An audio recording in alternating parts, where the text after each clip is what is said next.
September 25 வியாழக்கிழமை. பழுதொன்றுமில்லை.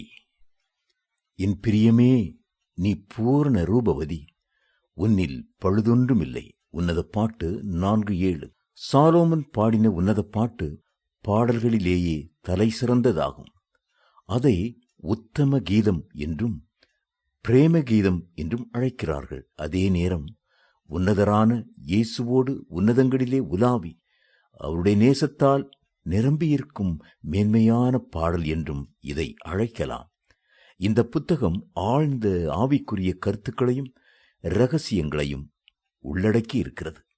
இது கிறிஸ்துவையும் சபையையும் பிரதானமாக கொண்டதாகும்.